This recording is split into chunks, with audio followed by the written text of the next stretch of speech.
Baik adik-adik, di video kali ini kembali kita akan membahas sebuah soal ya berkaitan dengan menghitung kecepatan rata-rata. Nah, ini adalah materi fisika SMA kelas 10 ya di awal-awal ketika adik-adik belajar yang namanya kinematika gerak lurus. Oke, langsung aja kita bahas soalnya.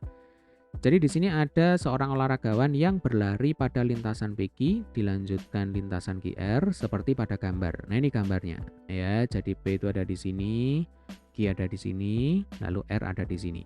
Dari P ke Q ditempuh dalam waktu 20 sekon. Sedangkan dari Q ke R ditempuh dalam waktu 20 sekon, ya. Berarti waktu tempuhnya sama ya, Dek ya, dari P ke Q lalu dilanjutkan dari Q ke R.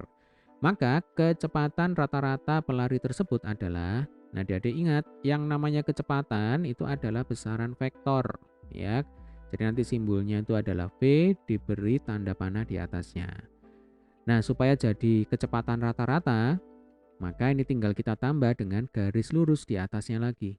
Nah, ini mau menunjukkan nilai rata-rata dari vektor kecepatan. Nah, rumusnya adalah perpindahan ya kan dibagi dengan waktu total.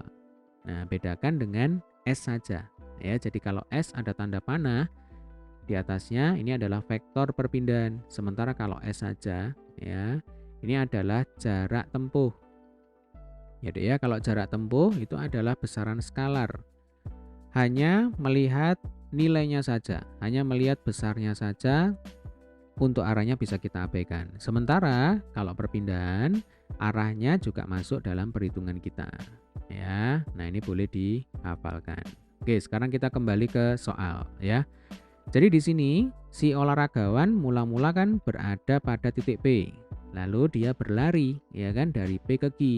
Nah, dari sini kelihatan bahwa S1-nya, apa itu S1? S1 itu adalah perpindahan untuk lintasan PQ ya. Kita simbolkan S1 itu sama dengan 100 meter. Nah, karena arahnya ke kanan, ya kan, tandanya plus. Berikutnya, ketika si olahragawan itu berlari dari Q ke R. Nah, maka nanti S2-nya, ya, S2-nya itu berarti perpindahan si olahragawan dari Q ke R itu adalah min 60 meter.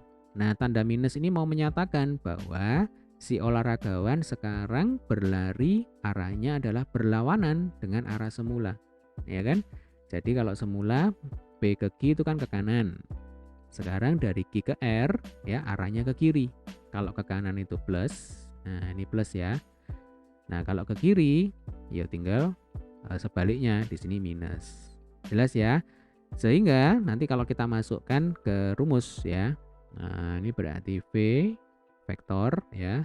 Kemudian ini rata-rata sama dengan berapa coba? 100 ya kan? Plus 100 dikurangi 60 dibagi waktu tempuh totalnya. Nah, kalau waktu itu kan jelas skalar ya, tidak punya arah. Jadi 20 ditambah 20. Coba ini kita selesaikan. 100 dikurang 60 sama dengan 40. 20 tambah 20 sama dengan 40. Nah, ini 40 per 40 ya sama dengan 1. Ya kan?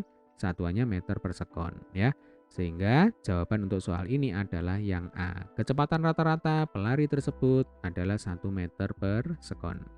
Oke, semoga video singkat ini bermanfaat. Sampai ketemu di video pembahasan soal selanjutnya.